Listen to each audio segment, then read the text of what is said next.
رباه عفوك إني للنور مدت يداي، نزعت أسرار قلبي وجئت ألقي أسايا.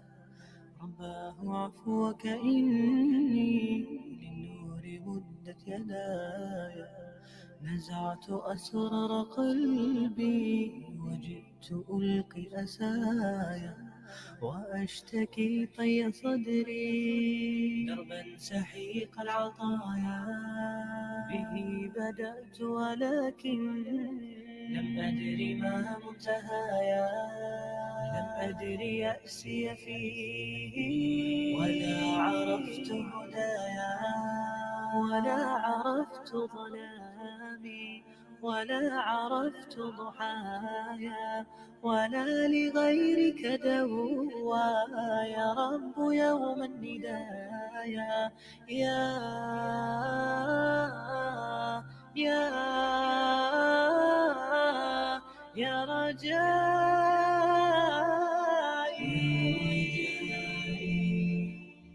يا رجائي، يا رجائي، يا رجائي، يا رجائي، يا رجائي.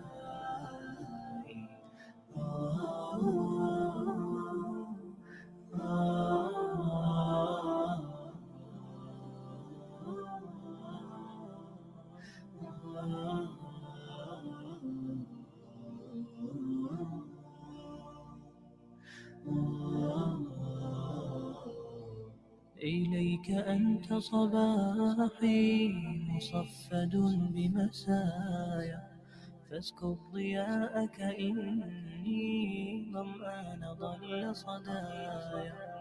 إليك أنت صباحي مصفد بمسايا، فاسكب ضياءك إني ظمآن ضل صدايا.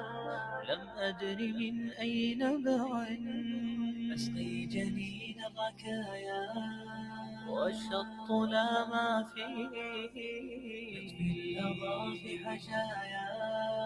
رحماك يا رب إني وذورقي والخطايا في لجة ليس فيها من الضياء بقايا، جفت وغاضت ولكن ما زلت أزجي رجايا.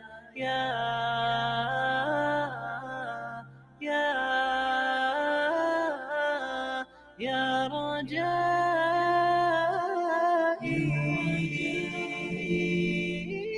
يا رجائي،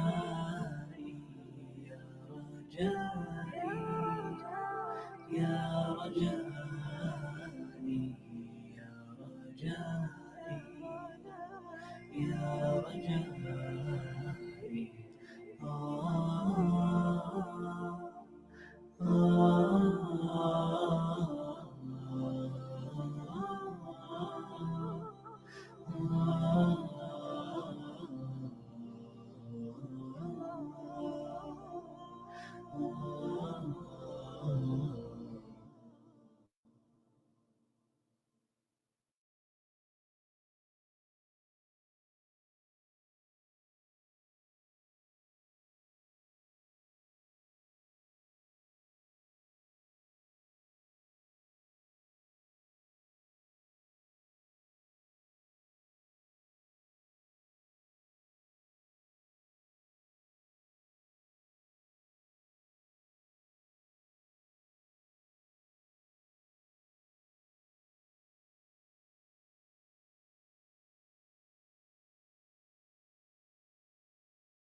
Assalamualaikum warahmatullahi wabarakatuh.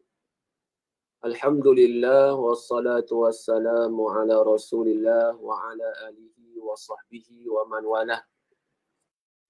Rabbi shrah li sadri wa yassir li amri wa hlul 'uqdatam min lisani yafqahu qawli. Allahumma aghnina bil ilmi, ya Allah ya Tuhan kami, kayakan kami dengan ilmu. Wa zayyinna bil hilmi, dan hiasilah diri kami dengan sifat lemah lembut, sabar dan santun. Wa akrimna bil taqwa, dan muliakan kami dengan ketakwaan. Wa jamilna bil afiyah, dan kurniakan kepada kami akan kesihatan. Allahumma akhrijna min zulumatil wahmi, wahai Tuhan keluarkan kami daripada kegelapan keraguan. Wa akrimna bi nuril fahmi, dan muliakan kami dengan cahaya kefahaman. وافتح علينا بمعرفة العلم سبحانك لا علم لنا إلا ما علمتنا إنك أنت العليم الحكيم والحمد لله رب العالمين. الفاتحة. أعوذ بالله من الشيطان الرجيم. بسم الله الرحمن الرحيم.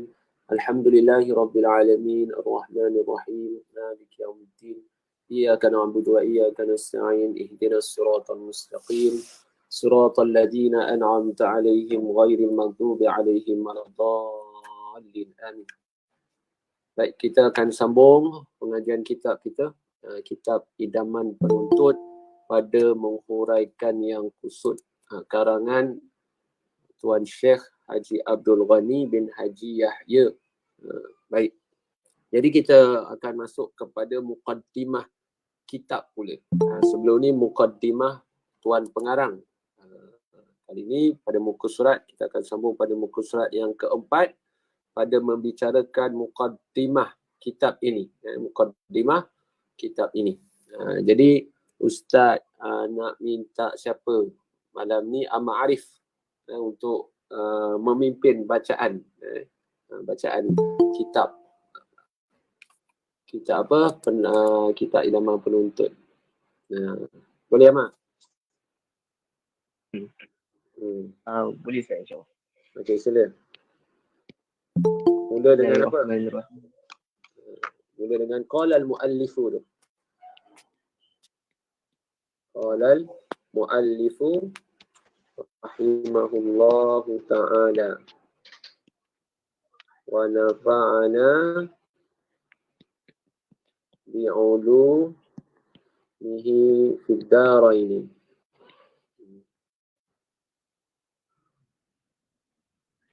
Daraini. Boleh Mak? Sila. Qala al-mu'allif rahimahullah ta'ala wa nafa'ana bi'ulumihi darain. Amin. Bismillahirrahmanirrahim. Saya mulakan menulis kitab ini dengan nama Allah yang Maha Pemurah lagi Maha Mengasihani. Kerana bersempena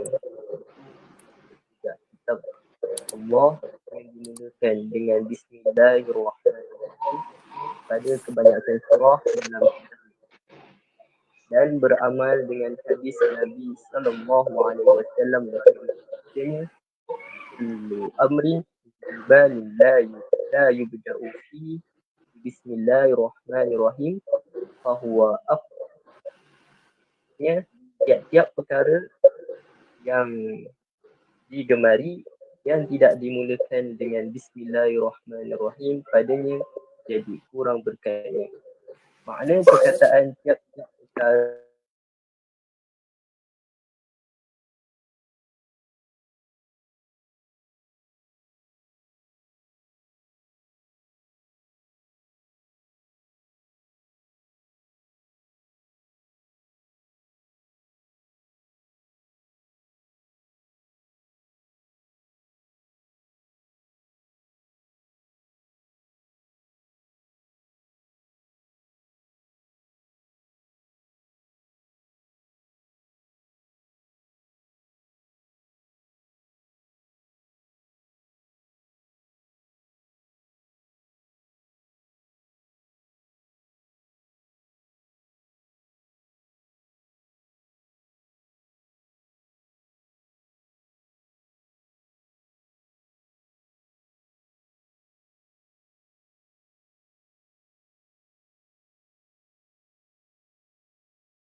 teka-teki. Pernah dengar, Fakhruddin pernah dengar kan? Ada orang kata tak boleh duk zikir Allah, Allah. Pelik tau. Dalil ada. Dia kata mana dalil? Oh, tu ada dalil. Saja temu hafal Quran ya. Walillahil asmaul husna. Dan bagi Allah tu, Allah memiliki nama-nama yang indah. Fada'uhu biha. Dan hendaklah kamu panggil dia dengan biha, dengan nama-nama yang indah. Husna itu, nama yang cantik itu. Ikutlah nak panggil Ar-Razzaq, Al-Mumit, yang mematikan. Lepas semayang panggil Al-Mumit, Al-Mumit. Kejut kan? Hei, wahai yang mematikan. Tak ada masalah kan? Kita nak berzikir Allah, Allah, Allah. Kalau kata Allah tak ada erti, tak ada makna, berat nanang lah. Nama kita pun ada erti, ada makna. Apatah lagi nama Allah Subhanahu wa ta'ala. Tu ismun tu maknanya tinggi. Sumuwun. Yang kedua simmatun, tanda. Jadi nak namakan anak nanti namakan, tandakan nama yang baik-baik. Faham? Boleh? Yang ketiga, bismillah aja dah hurai panjang lah Ustaz ni. Nak hurai panjang ke nak hurai pendek? Bismillah ni. Kalau nak hurai pendek, Ustaz hurai pendek. Kalau nak hurai panjang, Ustaz hurai panjang.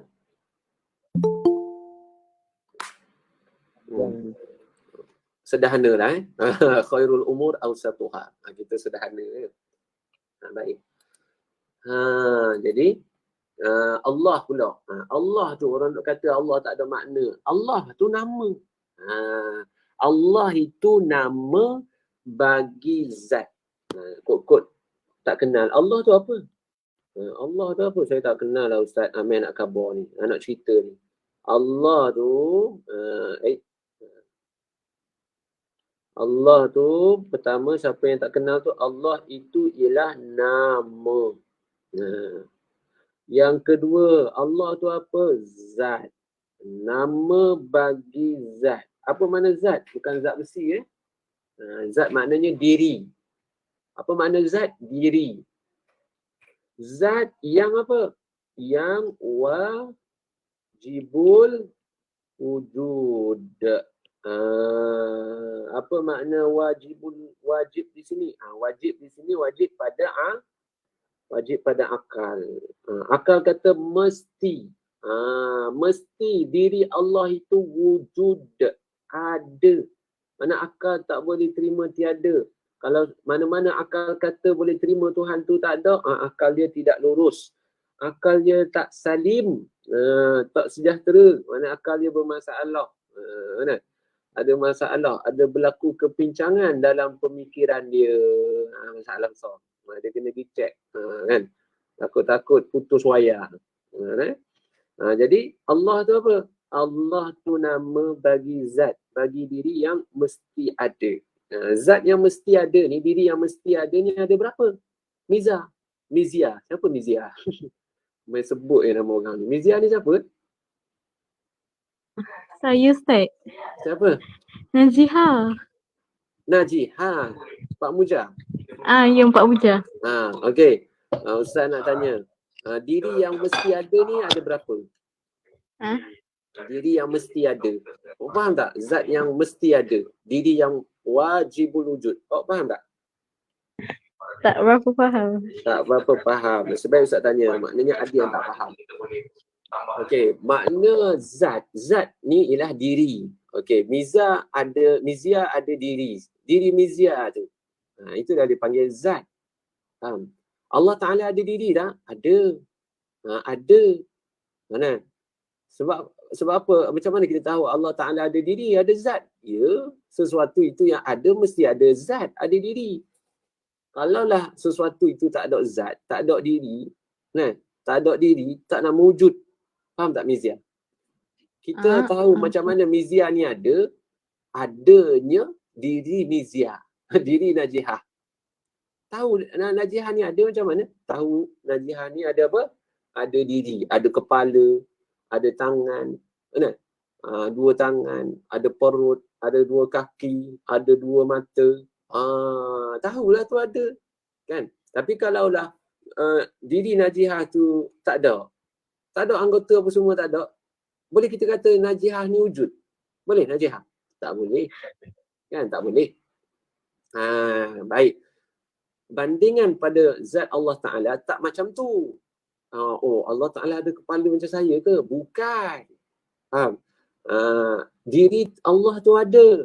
Tetapi laisa kamislihi syai'un. Tak sama dengan sesuatu. Sesuatu tu apa? Segala makhlukat.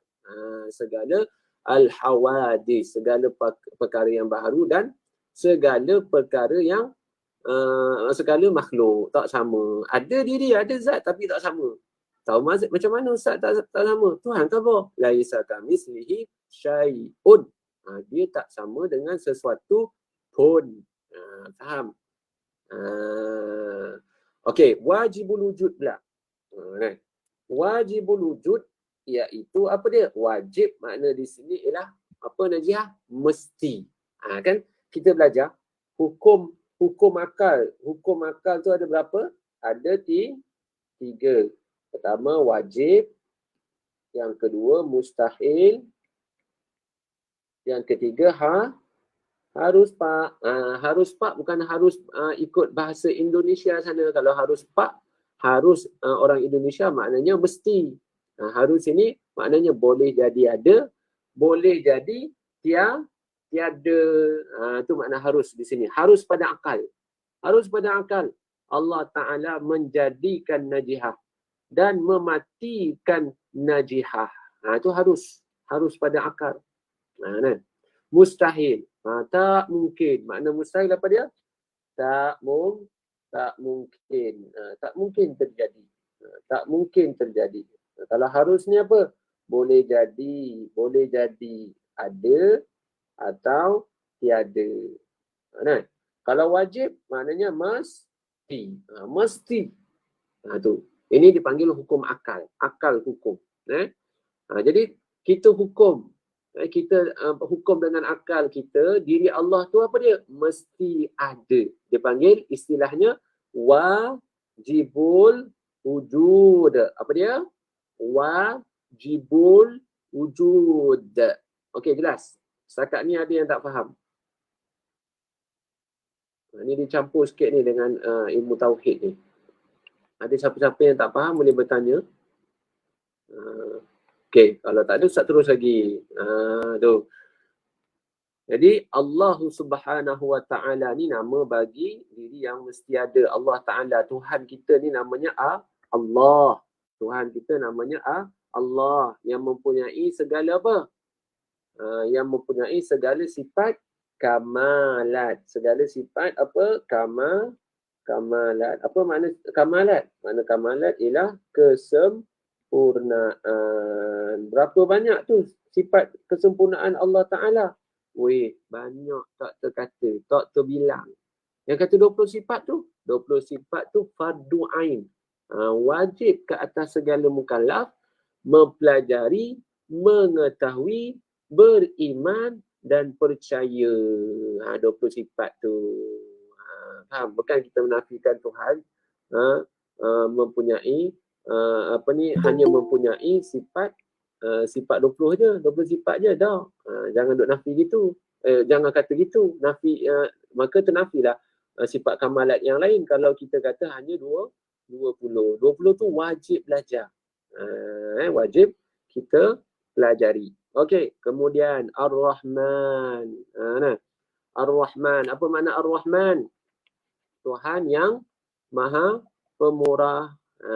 Tuhan yang Maha Pemurah. Bila kata Tuhan yang Pemurah, Ar-Rahim, Tuhan yang Maha Pemurah juga. Dua-dua ni ulama kata ialah Tuhan yang macam mana? Tuhan yang dipanggil Al-Mun'imu. Al-Mun'imu. Tuhan yang memberi nikmat. Al-Mun'imu makna Tuhan yang memberi nikmat. Al-Mun'imu. Tuhan Ar-Rahman, Tuhan Ar-Rahim ni Tuhan yang macam mana? Tuhan yang memberi nikmat. Nikmat yang mana? Macam mana tu Ustaz? Tengok. Nikmat yang pertama Tuhan beri nikmat yang dipanggil Jalailun Ni'am. Jalailun Ni'am. Nikmat yang besar-besar, nikmat yang kasar-kasar. Nikmat yang kasar-kasar ni apa makna? Nikmat yang Tuhan beri belaka kepada segala makhluk. Tuhan berikan segala makhluk nikmat ini. Sama ada mukmin, kafir, munafik, fasik, hatta makhluk lain seperti binatang pun Tuhan beri nikmat, Tuhan beri rezeki. Itulah Tuhan Ar-Rahman. Orang kafir dapat kepala, orang beriman pun kepala dapat, semua dapat. Rezeki Tuhan beri. Tuhan yang mana? Tuhan Ar-Rahman. Al-Mun'imu bijalailin ni'am. Tuhan yang memberi nikmat yang kasar-kasar. Maknanya nikmat yang umum. Adapun Ar-Rahim, Tuhan yang mana? Tuhan yang memberi Al-Mun'imu nikmat yang daqa'iqun ni'am. Daqa'iqun ni'am. Nikmat yang halus. Nikmat yang apa? Halus. Seperti nikmat apa? Bertambahnya iman. Kan? Lagi apa? Mendapat hidayah, mendapat taufik, beroleh pahala. Apa lagi? Itu dipanggil nikmat iman yang halus, yang khusus kepada orang-orang yang beriman. Boleh? Okey. Itu ringkas-ringkas satu. Kalau nak hurai boleh lagi tu, banyak lagi tu. Kalau nak hurai halus-halus lagi perbicaraan para ulama, nak bincang dari sudut tasawufnya, banyak. Jadi bismillah ni, sikit lagi Ustaz nak hurai. Bismillah ni dia pati. Dia panggil pati. Pati kepada apa? Bismillah ni pati kepada apa? Aisyah Mustafa. Aisyah Mustafa ni dia banyak tahu. Kakak Aisyah Mustafa ni. Pati kepada apa?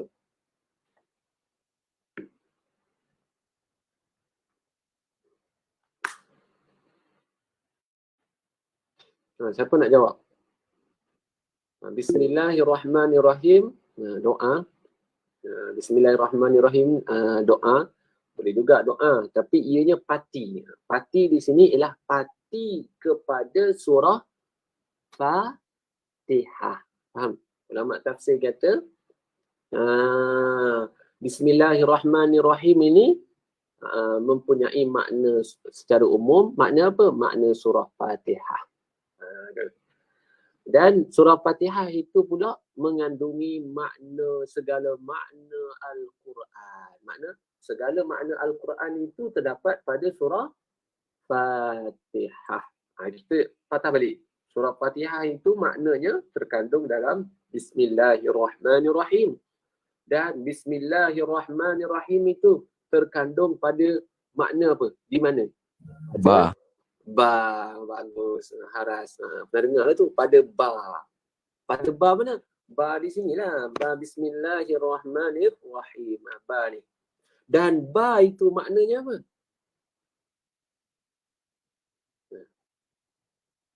Ba tu maknanya, saya tak tahu nak tulis kat mana ni. Ba tu maknanya apa? Siapa tahu? Ba ni.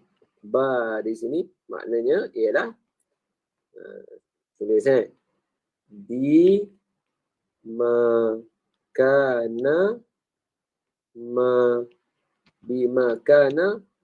bikana makana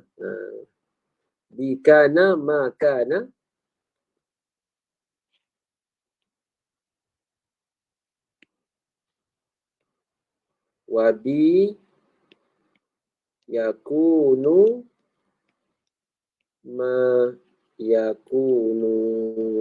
Tu maknanya bi kana wabi yakunu ma yakunu.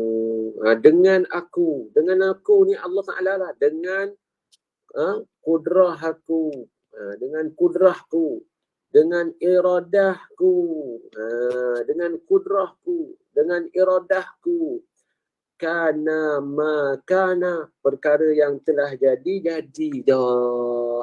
Makna perkara yang telah jadi, telah Allah Ta'ala ciptakan, Allah ciptakan dah weh. Wa biyakunu, dan dengan aku, ini dengan sifat kudrah aku dan iradahku, perkara yang akan jadi, yakunu ma yakunu, akan jadi ataupun sedang jadi. Sedang jadi ataupun akan jadi. Ada dua makna sini. Sedang jadi ataupun akan jadi. Sedang jadi ataupun akan jadi. Jadi perkara yang ada, yang kita duduk tengok ni kat alam ni, kita berarti benda yang telah Allah Ta'ala jadikan. Dan benda tu ada yang telah berlalu, yang dah tak ada dah. Termasuklah bikana makana wa biyakunu ma yakunu. Dan benda yang sedang berlaku, macam sekarang ni, pengajian ini, kan? Pengajian kita idaman penuntut ni sedang berlaku, sedang berlangsung. Siapa yang buat? Allah. Siapa yang susun? Allah. Segala-galanya Allah Subhanahu wa Ta'ala. Habis. Kemudian, dia kata apa? Saya mulakan menulis kitab ini dengan nama Allah. Dengan nama Allah. Kerana apa? Kerana ianya merupakan perintah daripada baginda Nabi sallallahu alaihi wasallam. Nabi kata apa? Kullu amrin la yubda'u bi bismillahirrahmanirrahim fahuwa aqta. Setiap perkara. Tuan pengarang kata apa? Apa ni makna dia apa? Tiap-tiap perkara. Dia kata apa? Dia huraikan makna. Makna apa? Tiap-tiap perkara. Makna perkataan tiap-tiap perkara. Hak mana se ni? Hak ni. Kullu amrin ni. Kullu amrin zibalin. Kullu amrin zibalin. Setiap perkara yang digemari. Ataupun perkara yang penting. Perkara apa? Yang penting. Perkara yang digemari, yang penting. Yang disukai oleh syarak. Itu ialah, dihuraikan tuan pengarang. Itu ialah perkara atau pekerjaan yang dituntut. Pekerjaan yang dituntut. Yang dituntut dan diharuskan pada syarak sekira-kira tidak haram. Dari sudut apa? Makna sekira-kira? Dari sudut perkara itu tidak haram pada zatnya. Pada zatnya. Apa makna zatnya? Pada dirinya. Diri perkara tu. Faham? Tidak makruh pada zatnya. Pada perkara itu. Perkara itu tak makruh pada zatnya. Pada asalnya, boleh juga diterjemah macam tu. Pada asalnya tidak haram. Dan tidak apa? Tidak makruh. Tidak haram, tidak makruh. Pada zatnya. Ataupun pada asalnya. Faham? Jadi kalau perkara yang haram, perkara yang makruh, boleh tak baca bismillah? Ya enggak bisa. Seseorang itu nak mencuri, bismillahirrahmanirrahim, mencuri dia. Seseorang tu nak mulakan mengumpat, dia nak mengumpat haras. Sebab haras punya baju color merah. Bismillahirrahmanirrahim. Dia ngumpat haras. Tak boleh. Dah tu, apa hukumnya? Haram. Berdosa tak dia baca bismillah? Berdosa. Begitu juga pada perkara yang makruh. Perkara yang makruh pada zatnya. Pada zatnya makna pada hukum asal ianya makruh. Berbeza dengan perkara itu makruh yang aridhi. Perkara makruh yang aridhi, yang mendatang. Hukum makruh itu baru datang. Sebelum ni tak makruh. Dah apa hukum dia? Hukumnya harus. Seperti apa? Seperti apa salwana? Salwana seperti apa? Hukum asalnya harus, tetapi jadi makruh. Apa dia? Contoh makan bawang. Makan bawang ni hukumnya apa? Salwana.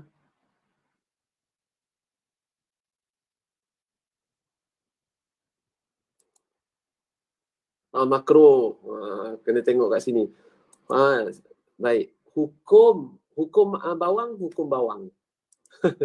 Bukan hukum bawang. Sarwana. Siapa-siapa nak cuba-cuba jawab boleh. Hukum bawang harus. Hukum bawang tak ada. Nafisah ada tak? Hukum bawang tak ada. Awal sangat Hamzah. Nanti dulu. Aduh. Waktu memang nak sebut juga tu. Nafisah ada tak?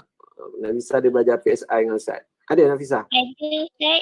Okey, Nafisah. Hukum bawang apa Nafisah? Hukum bawang.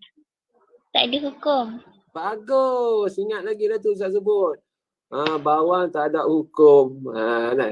Bawang tidak ada hukum. Sebab apa pula Ustaz? Semalam tak ingat ke? Semalam kita kata hukum ni hanya bersangkut paut dengan perbuatan hamba. Tulis tu Fariha. Jangan lupa sampai mati. Kalau tak mati-mati, jangan lupa sampai qiyamah. Tulis. Bawang tak ada hukum. Okey, Ustaz tanya lagi. Ustaz tanya intishar. Apa hukum babi? Apa hukum babi?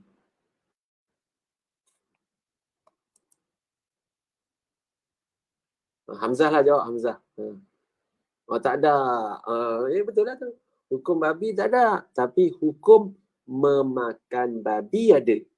Faham? Memakan tu perbuatan. Perbuatan siapa? Perbuatan hamba. Hukumnya haram. Lagi apa? Membabikan orang. Berdosa lah. Dia membabikan orang. Anjing apa hukumnya? Tak ada hukum Ustaz. Dah tu menganjing ada hukum. Haram.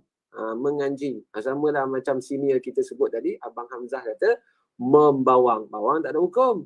Tetapi membawang ada hukum. Apa dia? Haram. Haram. Sama juga bawang. Bawang tadi kita kata ianya tak ada hukum. Tapi makan bawang. Okey. Memakan bawang. Apa hukumnya? Makan bawang. Apa hukumnya? Makruh. Makan bawang Syazatul Husna hukumnya harus. Padan lah kalau kata makruh. Lepas ni pesan ke mak. Mak jangan masak bubur bawang mak. Apa mu ni? Hello. Kita belajar makan bawang ni makruh lah mak. Pesan ke mak awak tu. Syazatul Husna. Makruh. Tidak makruh. Makan bawang hukumnya harus. Hukumnya harus. Tetapi bila kita makan bawang, kemudian kita bercakap depan-depan dengan Aisyah Musaffah sambil sedawa. Bro, Allahmu ni. Sakit hati. Makruh. Dan bahkan ulama kata boleh jadi haram. Itu makruh yang aridi. Haram yang aridi. Maknanya hukum harus, asalnya hukum harus. Kemudian bila berlaku keadaan, kondisi, situasi yang tertentu, maka hukum yang harus itu berubah menjadi hukum yang lain. Inilah namanya fiqh. Simpan pemikiran fiqh ni. Ini fiqh, ini bukan tauhid.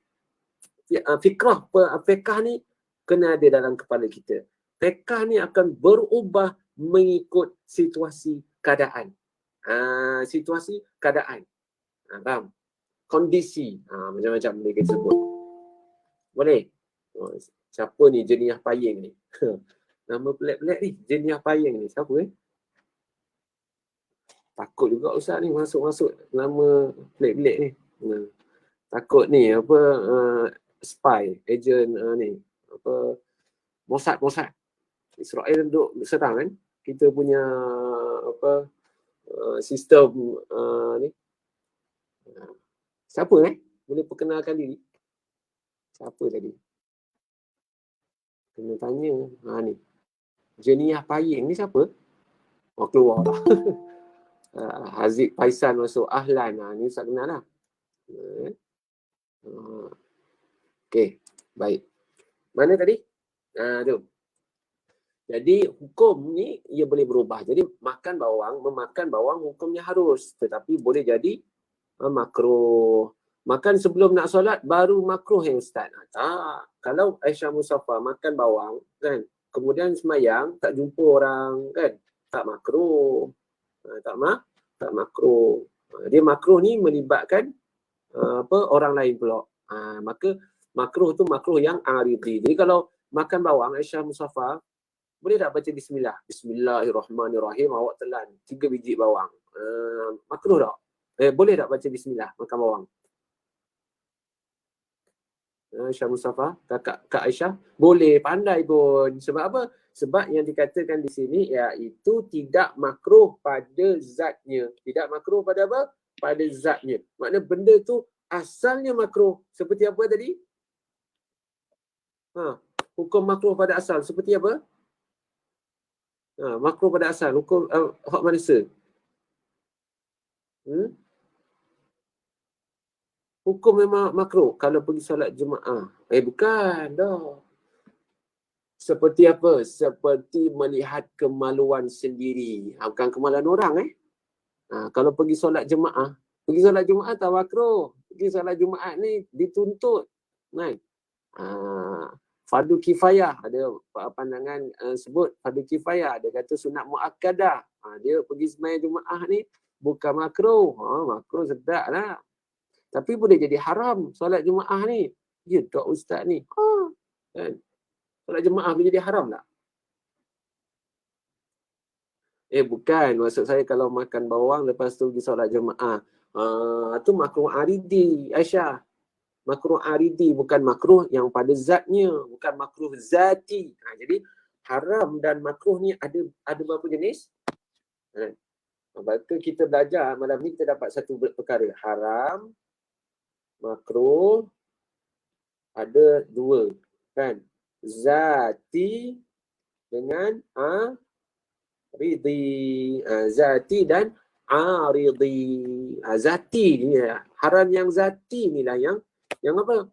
Yang tak boleh baca bismillah. Kalau haram aridi tak ada apa. Seperti apa? Seperti haram aridi ni seperti apa?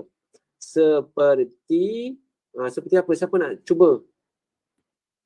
Kalau durian Ustaz, sama jugalah Nail. Durian hukumnya harus, wajib tidak. Wajib padat lah. Nail bolehlah hantu durian. Orang lain yang tak hantu durian, nak termuntah dia makan durian. Dia allergic durian. Bau pun tak boleh. Bazir air ketika wuduk, hukumnya apa? Hukumnya apa? Solat tapi pakai baju yang dicuri. Bagus. Sini dia panggil haram yang aridi. Dia semayang. Sebelum semayang tu dia baca bismillah ke kan? Boleh tak? Boleh. Dia pakai baju yang dicuri nak semayang ni. Ataupun sejadah kan? Dia dicuri sejadah. Sekarang kan?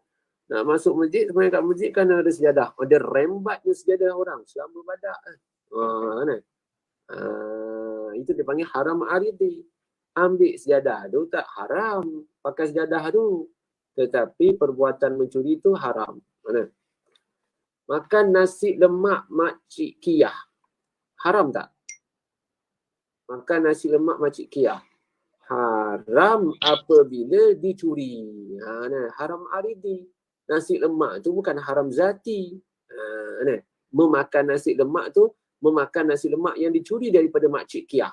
Sebab makcik Kiyah tak dapat. Tak dapat apa? Tak dapat ni. Kali ni PKP yang ketiga ni tak dapat apa-apa. Moratorium pun tak ada. Sedih dia. Kena curi pula. Kan? Nasi lemak dia. Kawan tu makan nasi lemak makcik Kiyah yang dicuri. Haram yang aridi. Faham? Tak ada kalau haram zati. Haram zati dia memakan daging babi. Itu haram yang zati. Ya, adik. Cantik lah adik. Kalau dengan kakak. Okey, boleh nampak tak tu? Boleh nampak tak luasnya fiqh ni? Masya Allah. Ustaz, jadinya makan nasi lemak Cik Kiyah tak boleh baca bismillah ke? Boleh. Sebab apa? Sebab haram aridi, bukan haram zati. Tapi intisar janganlah curi nasi lemak Cik Kia. Kan? Wah, esok nak curi nasi lemak Cik Kia lah. Boleh baca bismillah kalau nak beramal. Tu ilmu ni bukan semua boleh amal. Mu tak beramal lah dengan ilmu. Ada ilmu tak perlu beramal. Kalau mu dah amal, berdosa. Macam ni lah. Saya nak beramal dengan hukum haram aridi. Berat. Mana? Allahu Akbar. Sekejap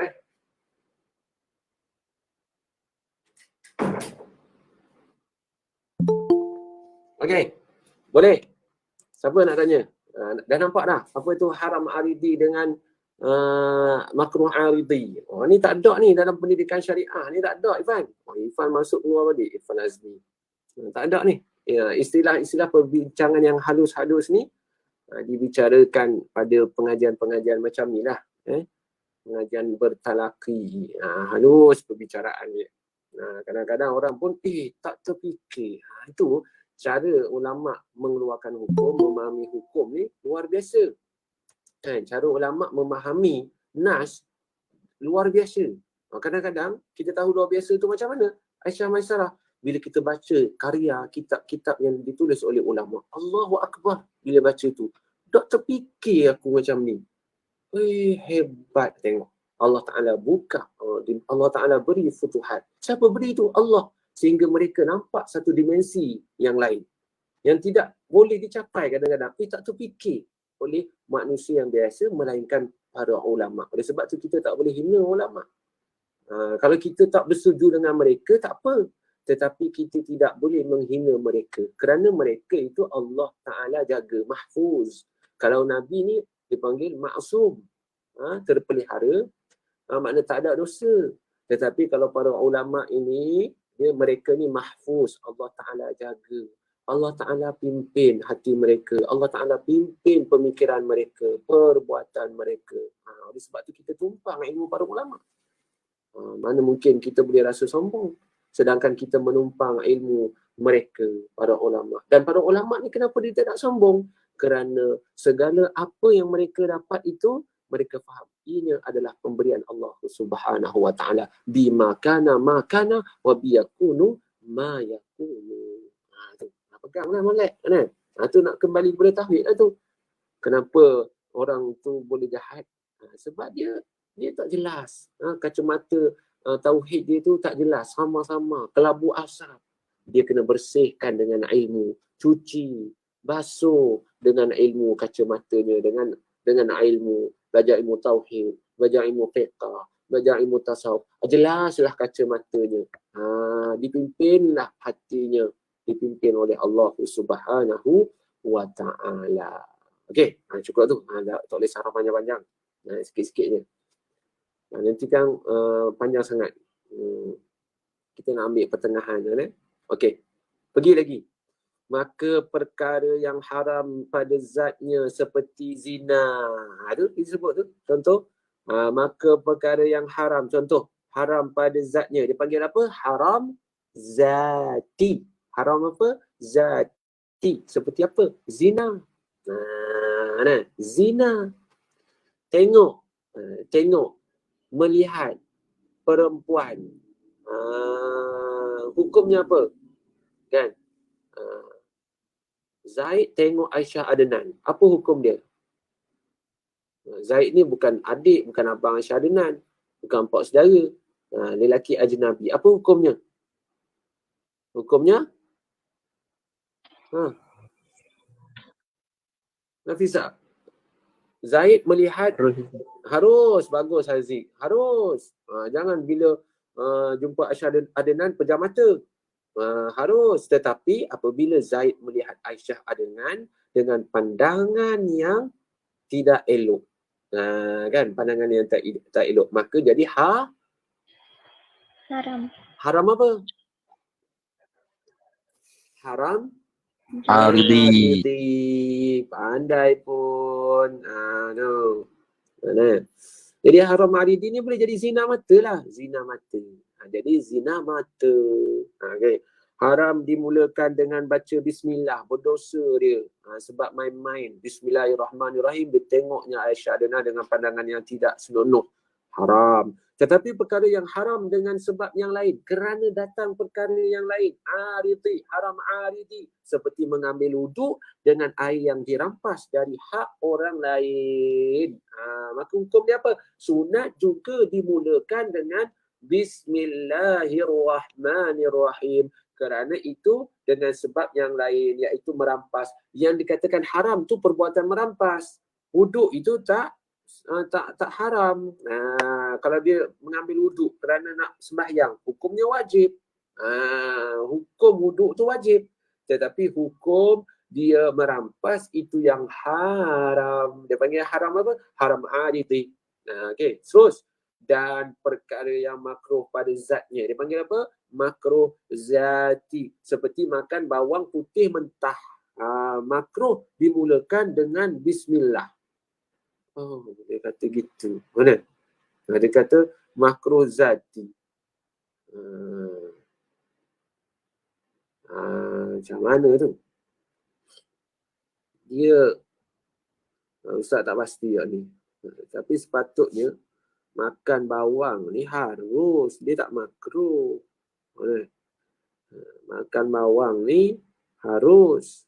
Yang dikatakan makruh apabila kita pergi sembahyang dengan bau yang tidak apa? Tidak enak tu. Dia mentah pun sebenarnya tak makruh pun. Fariha, wallahu a'lam lah. Ini nanti Ustaz rujuk pada kitab yang lain pula. Yang Ustaz tahu dah. Yang Ustaz tahu ni dia harus. Mentah tu. Bawang putih ke, bawang besar ke, bawang apa, dia berbau. Durian, kan? Makan durian harus. Tetapi bila mulut kita itu berbau dengan apa-apa, bukan bawang je lah, bukan bawang pun, hatta makanan yang berbau, semua makanan yang berbau, bila berbau mulut kita, makruh kita bercakap dengan orang. Makruh kita sembahyang berjemaah. Sebab apa? Sebab bau yang busuk. Seperti contoh yang lain, kan? Makan nasi. Nasi kita lah hukumnya harus. Tetapi bila kita lapar, lapar tak amat sangat dah. Makanan sudah terhidang, kita nak sembahyang. Makruh. Makruh. Makruh tu mendatanglah sebab lapar. Lepas tu makanan dihadapkan di hadapan kita. Ni kena rujuk balik lah. Kalau kitab ni dia kata makruh. Makruh zati. Maka makruh tak haram lah. Makruh makna syarak benci. Tuhan tak suka. Pada makruh yang zati ni baca Bismillahirrahmanirrahim. Tetapi makruh, bila makruh dapat pahala tak, Fariha? Tak dapat lah. Bila makruh tak dapat pahala. Tetapi makruh dengan sebab yang lain, seperti mengambil wuduk dengan air yang dipanaskan dengan cahaya matahari dalam bejana yang berkarat. Hak ni sunat. Dia kata sunat. Ni pun sebenarnya air yang dipanaskan dengan cahaya matahari dalam bejana air ni sebenarnya bukan makruh. Ini pun ada perbicaraan dia yang agak sedikit mendalam lah. Dia tak makruh, harus juga. Kita panaskan air, kan? Air dalam bekas besi, kemudian terpanas dengan cahaya matahari. Pandangan yang pertama kata makruh. Dipanggil apa? Air musyammas. Air apa? Musyammas.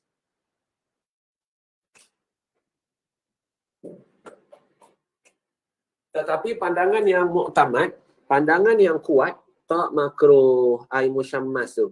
Tak makruh. Dah tu apa hukum menggunakan air musyammas? Hukumnya harus. Tu yang tadi yang bawang putih tu, Ustaz fikir pandangan apa yang disebut Tuan Pengarang ni ialah pandangan yang kedua lah kot. Sebab di bawah ni memang Ustaz ingat lah, air musyammas dalam mazhab kita, mazhab Syafi'i, yang kita belajar sebelum ni makruh. Tetapi pandangan muktamad, pandangan yang kuat dalam mazhab kita, mazhab Syafi'i, hukumnya harus pak. Bukan harus pak mesti maknanya harus saja. Macam air biasalah, kita guna air biasa untuk ambil air sembahyang. Okey. Kemudian dia kata apa? Kerana makruhnya dengan sebab yang lain, iaitu air yang panas. Kalau air dipanaskan dengan api, tu tak makruh langsung. Dia makruh gini, ulama bincang. Kenapa ilmu syamas tu makruh? Kerana ia boleh mendatangkan sopak penyakit. Tetapi pandangan yang kuat tak makruh lah, harus. Okey. Kalau makruh, air yang macam mana? Air yang terlampau sejuk, makruh kita gunakan untuk ambil semayang ke, mana? Mandi wajib ke, kan? Macam nanti Mustafa tak masuk. Mustafa pergi Jepun, musim sejuk, salji ada, dia mandi wajib. Mandi wajib dengan air sejuk. Dalam musim sejuk, mandi dengan air sejuk. Apa hukumnya? Makruh. Makruh. Apa? Makruh aridi. Demikian juga dituntut membaca Bismillahirrahmanirrahim jika hendak membaca zikir tulin. Zikir yang tulin. Zikir apa? Zikir mahdun dia panggil. Zikir mahdun. Semata-mata zikir. Tidak dituntut. Semata-mata zikir. Seperti apa? Seperti hendak membaca La ilaha illallah. Sebelum nak tahlil tu, dia baca Bismillahirrahmanirrahim. La ilaha illallah. Ataupun Subhanallah.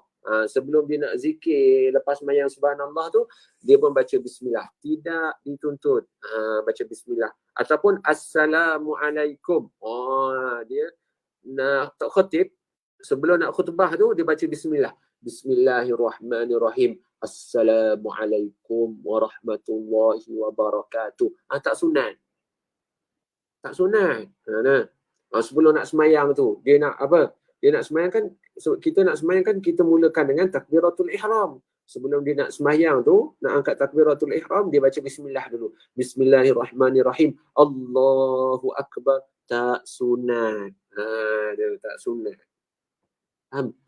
Ada pun zikir yang tidak tulin. Bukan zikir mahdun. Seperti membaca Al-Quran. Sunat baca. Sebelum nak baca Quran tu, baca Bismillahirrahmanirrahim. Itu sunat. Dan lagi dituntut. Dan lagi tidak dituntut. Perkara yang tak dituntut yang pertama tadi ialah zikir mahdun. Zikir mahdun. Apa lagi? Faham tak zikir mahdun tu? Semata-mata zikir. Satu ibadat itu sudah dimulakan dengan zikir dah. Maka tak dituntut baca Bismillah. Okey, faham? Satu perkara tu dah dimulakan dengan zikir. Maka tidak dituntut baca Bismillah. Contoh khutbah. Kan? Bila imam bagi salam, Assalamualaikum warahmatullahi wabarakatuh, dia pun duduk. Bilal pun azan. Kan? Lepas Bilal azan, dia pun mulakan Alhamdulillah. Setengah tak khatib tu Ustaz dengar dia baca dulu. Dia baca perlahan. Bismillahirrahmanirrahim. Alhamdulillah. Tak sunat lah. Tak sunat. Tapi jangan marah tak khatib tu pula. Macam kat Palestin lah. Palestin tu melampau sangat. Tengok. Bila ada satu perkara mesti ada puak pelampau. Jadi dalam Islam ni, Islam tidak suka pada pelampau. Gulu. Kalau baca doa iftitah, didahului dengan Bismillah, tak sunat. Tak sunat. Tak sunat, Tuan. Muhammad Khair, ayah kepada Siti Murni ni tak silap kan. Samalah. Bismillah ni tempat dia, duduk dia bukan sebelum iftitah. Selepas doa iftitah. Maknanya ulama fiqh kata kalau baca Bismillah sebelum doa iftitah, maka doa iftitah itu gugur pahala doa iftitah. Sebab iftitah yang dikatakan dapat pahala sebelum membaca Bismillah. Itu ulama bincang. Nanti kita masuk bab semayang, dia akan bincang, tak silap saya di situ. Kalau baca Bismillah, doa iftitah kita tu tak boleh pahala sunat. Sebab yang dikatakan sunat apabila kita membaca doa iftitah sebelum Bismillah. Nampak? Allahu Akbar, lepas tu baca doa iftitah. Allahu Akbar kabira sampai habis. Kemudian Bismillahirrahmanirrahim. Alhamdulillahi Rabbil Alamin. Okey. Soalan yang bagus tu. Okey. Dan lagi tidak dituntut membaca Bismillahirrahmanirrahim pada perkara yang dituntut pada syarak dimulakan dengan yang lain daripada Bismillah. Seperti khutbah Jumaat. Disebut terang dah sini. Seperti khutbah Jumaat, tak sunat. Ya, akilah. Akilah nak tanya ke? Ataupun khutbah raya. Tak sunat. Dan sebagainya. Seperti apa? Khutbah, solat gerhana contoh. Solat sunat gerhana. Tak sunat. Tapi kalau Tok Khatib baca, jangan kita duk marah. Apa lama ni? Tak belajar ke? Wah, tak boleh tu. Bahaya tu. Kita orang yang belajar ni jangan semangat sangat. Kan? Kita orang yang belajar mestilah letak kefahaman nombor 1. Semangat tu nombor 2. Semangat ni tak boleh gimana sebenarnya. Kan? Bila kita semangat, setan iblis tak boleh buat apa. Tak boleh buat apa-apa. Kan? Dia kata, buat sehinggalah berlaku perkara yang rosak. Perkara yang tidak elok. Macam berlaku di Masjidil Aqsa baru ni. Pada hari Jumaat. Sikap melampau macam ni tidak dituntut. Bukan tak dituntut, bahkan dicela oleh syarak. Kan? Macam mana kita tidak menunjukkan adab akhlak yang baik. Lebih-lebih lagi pada mufti. Kan? Orang yang menyampaikan khutbah tu mufti. Ini sikap melampau ni tidak diterima dalam agama kita. Tidak diterima dalam agama kita. Agama kita menekankan apa? Al-fahmu. Al-ilmu qabla al-amal. Al-ilmu, at-ta'allum qabla at-takallum. Belajar sebelum bercakap. Sebelum mengajar orang, belajar. Ni belum pandai lagi apa semua. Belum mendalami apa semua perkara. Dah jadi influencer. Sudah glamour. Maka timbullah perkara-perkara yang tak betul. Perkara-perkara yang silap, yang tidak tepat dalam perbicaraan dia ataupun dalam pendapatnya.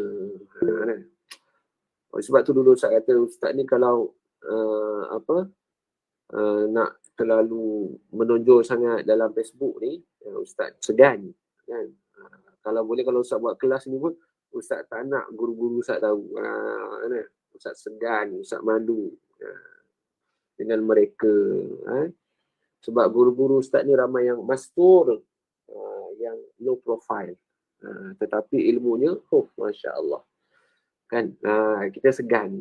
Dia orang pun tak menonjol. Kan? Tetapi bukan maksud Ustaz kita tidak boleh menonjol.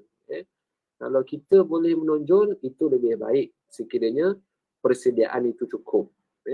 Ilmu di dada itu mantap. Tak ada masalah, dipersilakan. Tetapi ini masih hijau lagi, belum masak lagi. Kan? Anggur tu kalau dikatakan umpama anggurnya masih masam lagi. Tetapi sudah mahu berbicara. Kan? Akan nampaklah kesilapan merata-rata sana dan sini. Oleh sebab tu belajar dulu. Pada usia awak sekarang ni, penuhi ilmu di dada dulu. Ustaz nasihat ni pun pada Ustaz jugalah. Dulu Ustaz agak menonjol jugalah. Bukan menonjol, mana Ustaz suka menonjol lah. Tapi bila melihat guru-guru kita yang tawaduk, melihat senior-senior kita yang merendah diri, kan, jadi kita malu lah. Allahu Akbar. Betul, Ustaz pun masih belajar lagi, kan, masih lagi berbincang dengan guru-guru. Bila kita berbincang, kita bermunakasyah, maka rasa segan tu banyak sangat. Ramai sangat orang alim kat luar sana. Jadi tanggungjawab untuk mengajar tu ada. Tapi untuk kita nak ambil jalan kemasyhuran, untuk jalan kemasyhuran untuk mengangkat diri, yang kena hati-hati, bimbang. Mungkin boleh jadi pada peringkat permulaan niat kita betul. Tapi jalan kemasyhuran ni penuh ranjau, penuh duri. Kita bimbang, niat kita berubah, kemudian diujilah macam-macam. Allahu Akbar. Mudah-mudahan Allah Ta'ala jaga hati kita lah. Daripada perkara yang tak baik. Jadi maksudnya, Tuan Pengarang kata, tiap-tiap perkara yang digemari dan yang ada nilainya pada syarak itu ialah perkara yang lain daripada yang tersebut itu. Seperti hendak makan, hendak minum, hendak baring, hendak tidur. Ini sunat baca bismillah. Hendak berjalan, hendak menulis, hendak mengaji, hendak bersetubuh. Sunatlah baca bismillah. Bukan ketika bersetubuh. Itu makruh. Sebelum bismillahirrahmanirrahim dan sebagainya. Yang bukan dipandang rendah. Contoh apa? Kita ludah. Mana? Kita ludah. Sebelum kita ludah baca bismillah. Tu tak dituntut tu. Mana? Atau perkara yang hina seperti meludah, tadi kata. Seperti kentut. Oh, ada orang jenis macam tu. Dia boleh tau kentut. Kan? Tak tahulah tak mahal ada ke tak. Tapi ada satu tempat tu, budak lelaki asrama lah. Dia boleh buat pertandingan siapa kentut paling kuat. Siapa kentut paling banyak. La haula wala quwata illa billah. Dia buat pertandingan. Menanglah kawan tu sebab kentut dia paling kuat. Kentut dia lah paling banyak. Dia budak lelaki tau. Kalau budak perempuan buat macam ni, tu tak lamalah nak kiamat. Hendak berak macam bismillah. Atau sebagainya seperti hendak kencing. Habis. InsyaAllah kelak akan datang kita masuklah babut taharah, bersuci dan hukumnya. Alhamdulillah. Ustaz rasa macam tak sempat nak habis mukadimah. Alhamdulillah kita sempat. Jadi kita ambil pertengahan. Dalam pertengahan kita punya pengajian tak terlampau cepat. Bila cepat ada je orang macam Ustaz mengajar di Masjid Surau, kata Ustaz jangan cepat sangat Ustaz. Cepat sangat tak faham. Lambat sangat pun ada sebagian orang tak suka juga. Tapi kalau setakat ni lah pengalaman Ustaz, kalau Ustaz ajar di Masjid Surau, kalau cepat ada orang tak setuju. Kalau lambat tak ada yang membangkang. Dia suka. Dia nak kerja apa kan? Bukan nak kerja silibus. Kalau sekolah lain lah kan. Tak habis silibus, kena panggil lah cikgu tu. Kena panggil pelajar tu lagi budak SPM. Kena panggil dengan penolong kanan. Kenapa kamu tak boleh kejar silibus? Tapi belajar seperti sistem di pondok kan, ataupun di Masjid Surau, tak ada apa nak kejar. Yang penting kita dapat faham dan kita dapat amal. Macam para ulama, para sahabat dulu ada yang menerima dengan Nabi 1-2 ayat, kemudian hafal, kemudian amal. Lama pula dia pun ambil lagi, baca lagi, hafal pula ayat tu. Kemudian hafal, bila hafal ditulis pada kulit, pada tulang dan sebagainya. Jadi ilmu tu hidup. Kita ilmu kita ada hidup, ada tak hidup. Jadi kita naklah ilmu kita ni, yang kita tahu ni hidup. Mana hidup di sini kita amal. Suburkan dengan amalan. Wallahu ta'ala a'lam. Setakat tu dulu kelas kita. InsyaAllah kita akan sambung esok untuk pengajian tauhid. Jadi Ustaz buka sekali lagi. Kalau ada soalan silakan sebelum kita tutup pengajian pada malam ni. Saya Ustaz Syazah. Yes, sila saja tu. Solat fardu boleh ke dibuat luar waktu? Takkan? Tak boleh kan? Okey, baik. Solat fardu, Syazah. Solat fardu ni kalau dinisbahkan, disebut dari sudut waktu, ianya ada dua. Iaitu solat fardu yang dilakukan dalam waktu. Dia panggil solat ada. Sekali lagi. Solat fardu ni kalau disebut dari sudut waktu, ianya ada dua. Yang pertama, solat fardu itu dikerjakan dalam waktu. Dia panggil ada. Yang kedua, solat fardu itu sekiranya dibuat di luar waktu, dinamakan qada. Okey. Seterusnya, solat fardu yang dibuat di luar waktu, qada itu pula ada dua. Solat yang mana qada itu kita wajib buat. Wajib atau tak wajib buat, tetapi ianya berdosa. Seperti seseorang itu sengaja melambatkan sembahyang ataupun meninggalkan sembahyang sehingga habis waktu, maka dia kena sembahyang tak Ustaz? Kena, wajib, qada, berdosa dia. Tetapi kalaulah dia ada sebab, contoh tidur. Tidur tu sebelum masuk waktu. Sebelum masuk waktu apa? Waktu subuh. Subuh dah masuk lagi. Yelah, mana ada orang tidur, orang tak tidur. Dia tidur sebelum subuh. Terlajak. Pukul berapa bangun? Pukul 8 pagi. Maka wajib tak sembahyang? Wajib. Dia panggil wajib qada. Berdosa tak? Tak berdosa. Itu kalau dia tanya, boleh ke sembahyang fardu di luar waktu? Itu jawapan dia. Dia bukan jawapan pendek, kena hurai. Fihi tafsilun. Padanya ada huraian, ada perincian. Tu. Boleh? Syazatul Husna. Terima kasih Ustaz. Sama-sama. Okey, tak ada Satu soalan je. Tadi pun dah ada soalan, dah kita buat perbincangan. Jadi kita akan datang esok pun dalam pengajian Ustaz suka kita buat dalam bentuk perbincangan, munaqashah, supaya Ustaz tahu, Ustaz tenang hati, Ustaz faham dan Ustaz mengerti yang awak mengerti. Kalau awak tak mengerti, awak tak faham, Ustaz rasa susah hati. Okey, sehingga bertemu lagi pada esok hari kitab Risalah Tauhid.